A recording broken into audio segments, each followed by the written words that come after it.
Bitawan mo ako! Kunin mo na lahat ng pera ko! Huwag mo lang akong saktan! Wala ka nang magagawa. Akin ka.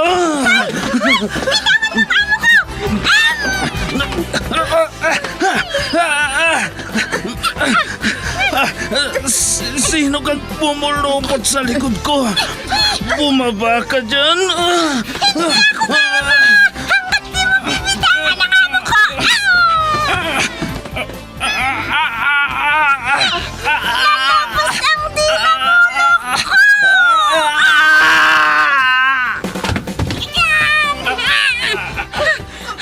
Ayan!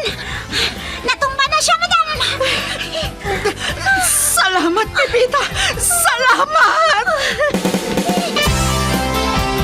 Super Pipita, ang balikbayan na OFW, survivor mula Iraq, palaban sa hirap at nakahandang magsakripisyo sa ikabubuti ng karamihan, kabilang sa mga naturingang bagong bayani ng bansa. Super Pipita, isang dula na kung saan inyong mapapakinggan ang iba't ibang pakikipagsapalaran ng isang OFW. Super Pipita, mula sa Lovelet Artist and Talent Center Drama Productions, handog sa inyo ng #1 and most trusted radio network in the country, Bombo Radio Philippines. Basta Radio Bombo.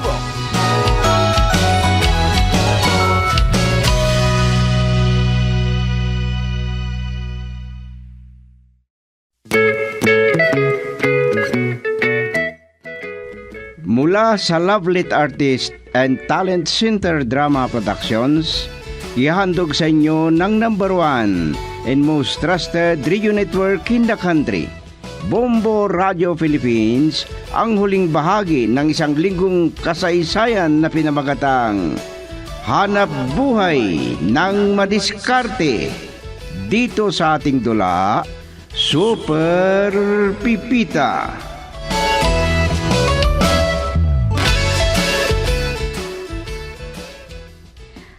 Ayaw ko sanang maupo dito sa beranda kasi ang dilim. Ayaw pang iswis ni Sir Facundo. Magastos daw sa kuryente. Magpapahain muna ako dito. Maaga pa naman. Hindi pa ako inaantok. Manang Pepita, kapag may magbubusina, huwag mong buksan ang gate, ha? Tumawag kasi si Brent na pupunta dito ngayon. Ma'am April, siya yata yung bumaba sa humintong sasakyan. Ha? Siya na ba? Ay, hindi bali. Nakapatay naman ang ilaw. Hindi tutuloy dito yan.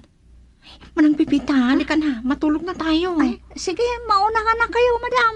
Titignan ko muna ang lalaki kung dito pupunta. Isa ka din na hindi nakakaintindi. Kung makikita niyang may tao dito, lalong mangungulit yan. Ha? Oh, ayan, tignan mo. Tumatawag na sa akin. Naku, kahit mapudpud pa ang kanyang daliri, hindi ko sasagutin ang kanyang tawag. Ay, madam, umalis na yung lalaki. Nagkamali yata tayo. Hindi dito ang sadya niya. Bahala ka. Papatayin ko na itong cellphone ko para hindi ako matawagan ni Brent. Matulog ka na. Ayun, pumasok na si Madam April. Hindi ko alam kung natatakot siya kay Brent o... Ay, nako. Tingnan ko na nga ang mga aso.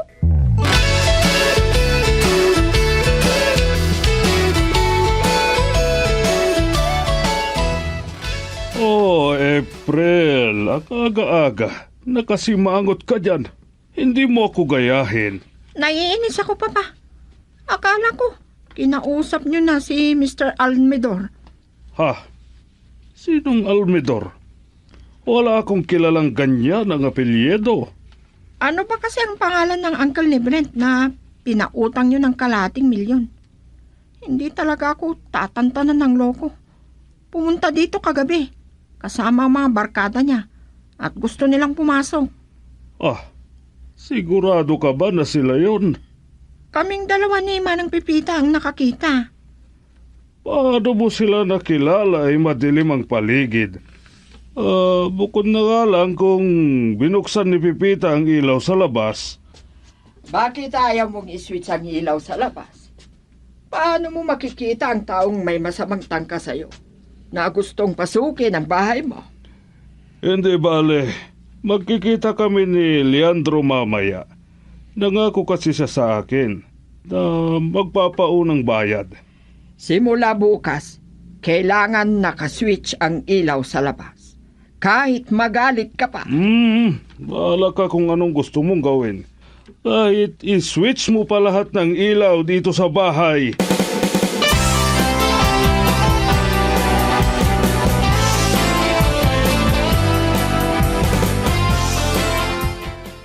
Bruno, Douglas, Bravo, Sandugo, Cardaw.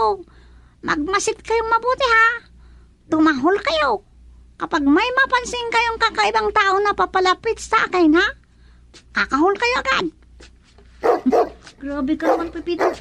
Pinakausap mo na parang tao mga alaga mong aso. Mabuti at naiintindi ng kanila. Ay naku, parang tao din mga ito, Tersing. Nakakaintindi ang mga ito. Amo-amuin mo lang sila para hindi ka tahulan. Ganun ba? Oh, tinatahulan nila ako. Hindi naman ako ibang tao ah. Ang ibig nilang sabihin, gusto nilang magpapansin sa'yo, Tersing. Nakapagtataka. Memoryado mo ang pangalan ng mga asong yan. Samantalang ako, matagal na ako rito. Ni isa sa kanila, hindi ko matandaan. Kakainis. Siya nga pala. Ano bang sinasabi mo sa kanila? Kagabi kasi, may napansin kami ni Madam April na mga lalaki sa harap ng bahay. Ha? Bakit kaya? May nagtatangka ng masama at pasawkin tayo dito? Marami kasing nakakaalam na nagpapautang na malaki si Sir Facundo. Kaya yan siguro ang dahilan.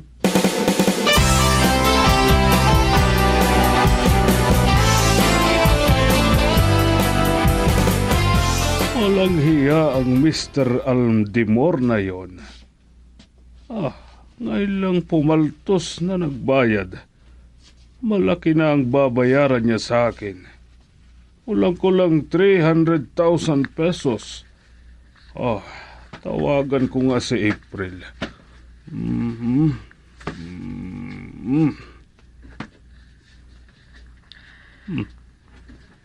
Hello, Papa? Hindi ko pa nakausap si Leandro. Magbabayad sana ngayon. Papa, hindi niyo pa naibabalik yung kinuha niyo sa akin. Hindi ko pa nga nakakausap si Leandro.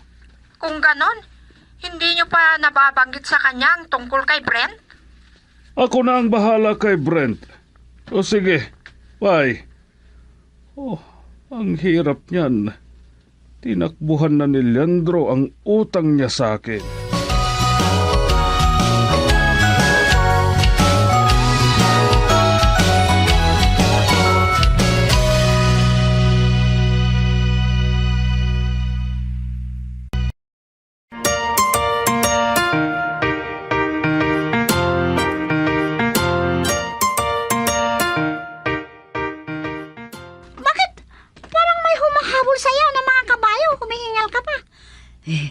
Paano?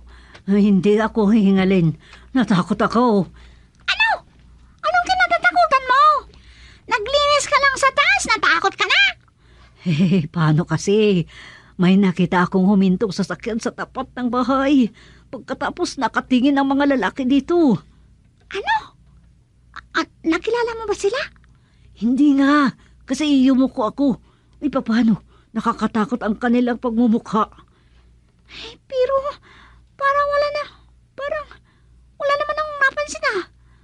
Wala akong napansin na dumaan na sasakyan. Baka nabingihan mo lang o kaya tumahol yung mga aso kaya hindi mo narinig. Hindi naman sila tumahol. Sino kaya ang mga yon? May binabalak kaya silang masama? May delikado, Terseng. Kailangan magbasit tayo. Mahirap na.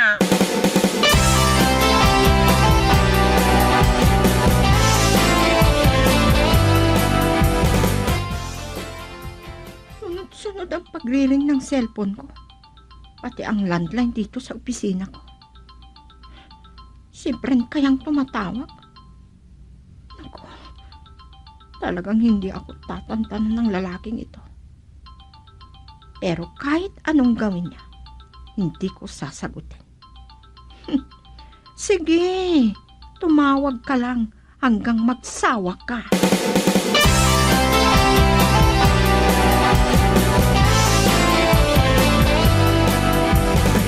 Bigla na lang akong natakot. Ano kayang sadya ng mga lalaking yun dito? Hindi ko rin alam, madam. Pero kapag magpumilit sila na pumasok dito, ha? Hindi ako makakapayag, madam. Ano kaya kung pakawalan mo ang mga aso? Ay, baka naman matakot si Terseng, madam. Hindi siya kilala ng mga aso eh. O kaya makalabas sila sa gate ng sabay-sabay. Hindi ko na mamalayan. Baka wala ang mga yun. Magagalit sa akin si sir. Sa bagay, tama ka dyan. Ang mahal pa naman ang kinakain nila. Pero kapag may magpumilit na pumasok dito, hindi pwede. Ha? Hindi natin kilala pero talagang pakakawalan ko na ang mga aso. Sige.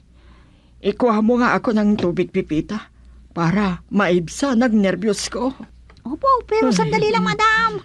Huwag kayong matakot. Nandito lang ako.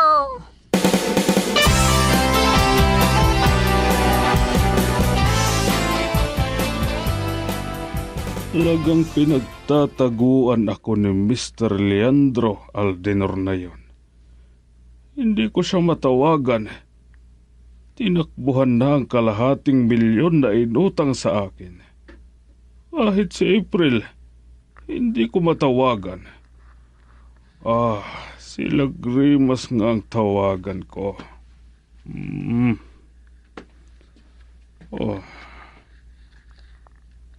Hello, Pakundo? Mabuti naman at sinagot mo agad ang tawag ko. Akala ko si April ang tumatawag.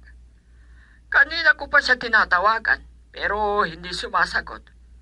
Nag-aalala na ako sa kanya. Ako rin. Delikado, Lagrimas.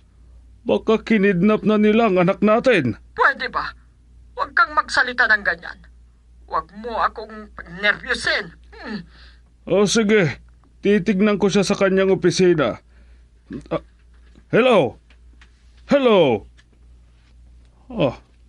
Pinatay niya ng kanyang cellphone. Pupuntahan ko na nga lang si April sa kanyang opisina.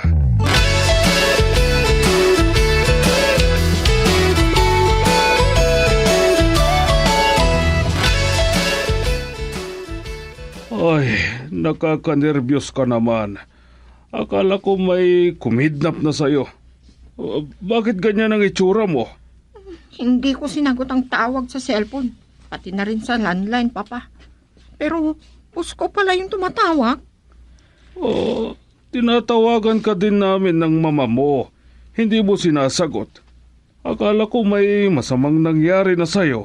Ganon ba? Akala ko kasi si Brent ang tumatawag sa akin. Ang boss ko pala. Pinagalitan tuloy ako. Tamang-tama, may dumating siyang bisita. Napahiya tuloy ako. Mananagot sa akin ang magtiyuhin na yon. Hindi pwedeng takbuhan ni Leandro ang utang niya sa akin. Hindi pwede. Ididemanda ko siya.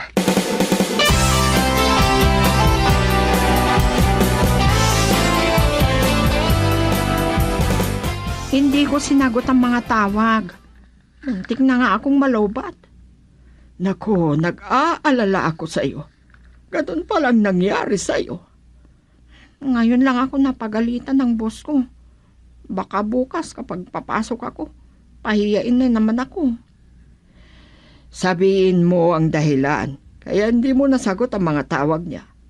Maiintindihan ka naman siguro.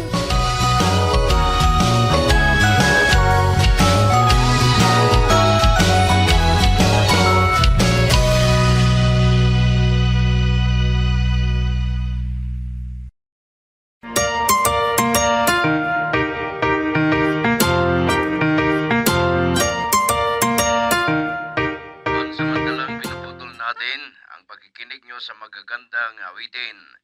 Gusto lang namin nahatid sa inyo ang balitang galing sa istasyon ng pulisya na positibo ang resulta sa ginawang panloob sa bahay ni Leandro Aldinor at nakumpiska ang druga at mga pera.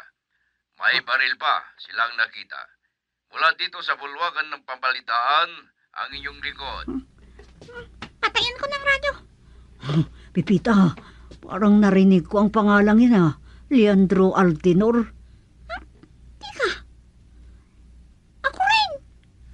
Parang yan yung pinautang ni Sir Facundo ng napakalaking halaga. Oh, ano ang pinag-uusapan ninyong dalawa? Parang narinig ko ang pangalan ko. Sir, ano na yung pangalan ng taong pinautang nyo ng malaking halaga? May masamang balita, sir. Madaldal ka talagang katulong. Pakialamera pa. Ha? Galit na nga ako sa taong yon. Kasi pinagtataguan na ang utang sa akin. Nagtanong ka pa? Kasi sir, narinig namin sa balita kanina lang, may nakumpis ka daw ng mga otoridad na droga sa bahay niya. Yung taong Leandro Aldimor ang pangalan, sir. Ano? Pusher ang Leandro Aldinor na yon? Opo, sir. Kababalita nga lang, pinatay ko lang yung radyo eh. Kung lumapit kayo kanina, sir, tatlo tayo nakarinig sa balitang yun.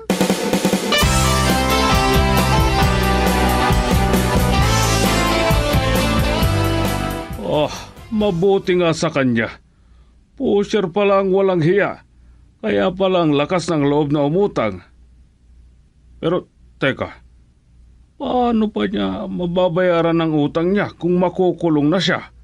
Yan pa ang iniisip mo kung paano ka mababayaran ng taong yon. Paanong hindi ko isipin? Kalahating milyon ang utang niya sa akin. Magiging 1 milyon na yon. Kasi hindi siya tumupad sa takdang araw na pinag-usapan namin. Kaya madadagdagan ng madadagdagan. Baka sangkot ka pa dyan. Ah, bakit naman ako masasangkot? Anong kasalanan ko? Hindi mo ba naisip na baka ituturo ka din niyang kasama niya? Siyempre, pinautang mo siya ng malaki. Ha?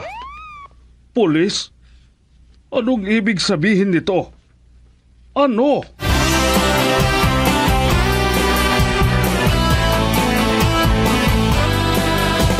Kahit na ang Brent na yun, pinaghahanap ng mga otoridad. Nasa watchlist ang kanyang pangalan na isa siyang user at drug pusher. Mabuti na lang at hindi ako napasubo sa kanya, Mama. Hindi ka pwedeng lumabas na nag-iisa, Iha. Baka tambangan ka ng mga kaibigan ni Brent. Hindi natin masabi ang oras at panahon. Teka, kakausapin ko si Pipita. Sasamahan ka hanggang sa opisina. Balak ko sanang magbakasyon, Mama. Sige, mabuti pa nga.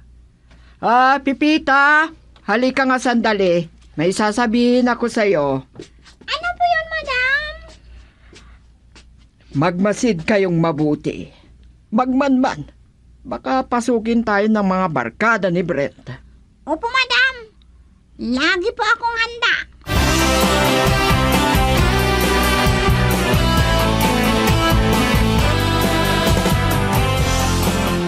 Madilim dito sa beranda, Pipita. Ano bang ginagawa natin dito? Ang dilim. Hindi bale, hindi nakaswitch ang ilaw. Nakaswitch naman sa labas. Mas maganda kung walang ilaw dito sa atin na kinaroroonan natin para hindi nila tayo makita. Sino bang mamanmanan natin? Hindi mo ba napansin? Natatakot na ang mga amo natin, lalo na si Madam April. Paano kasi? Napakasuplada. Hindi marunong makipag-usap ng maayos. Lalo na sa mga nanliligaw sa kanya. Bumait naman na siya ngayon. Uy, may humintong sasakyan. Ha? Parang may bumaba. Ay, anong gagawin natin? Halika na, pumasok na tayo sa bahay. Sige, halika na. Kausapin ko si Sir Facundo.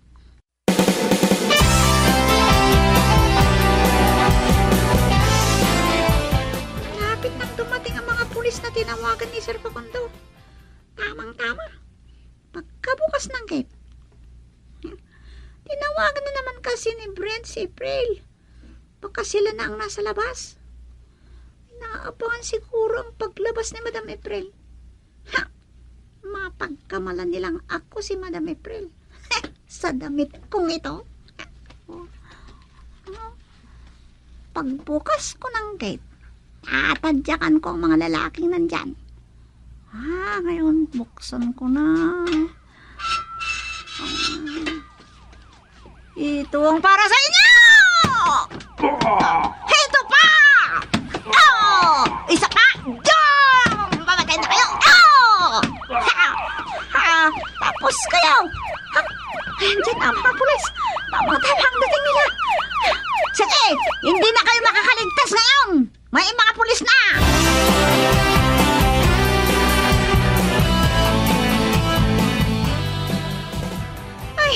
Ayun, nakahuli na si na Brent at ang kanyang kabarkada. Wala nang manggugulo sa inyo, madam. Salamat sa inyo, Manang Pipita, Manang Tarsing. Walang anuman, madam. Ninervyos din ako. Pero bilib ako sa tapang ni Pipita. Ngayon ko lang nalaman. Oh, sayang yung kalahating milyon. Pero wala na akong magagawa. Hindi na ako magtitiwala sa mga papautangin ko. Huwag na kayong magpautang, Papa. At hindi na rin ako magsusuplada. Yan, madam. Maganda pa kayo kapag nakangiti. Pero, di kayo. Madam, parang ikaw si Pipita. Parang si Pipita din ikaw. Pareho ang damit niya. Diyan nagkamali si friend, Tersing. Akala ko may isahan niya ako. Nagulat na lang sa ginawa ko. Lagot sila. Maraming salamat sa inyo, Pipita.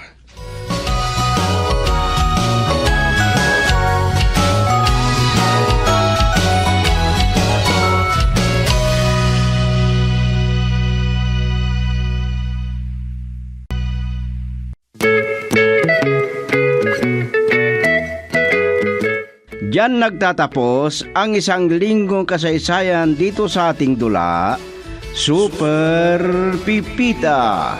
Mula sa panulat ni Delfin Dumayas at sa direksyon, Leti Astudillo Aquino. Handog sa inyo ng #1 and most trusted radio network in the country, Bumbo Radio Philippines. Basta Radio, Bumbo!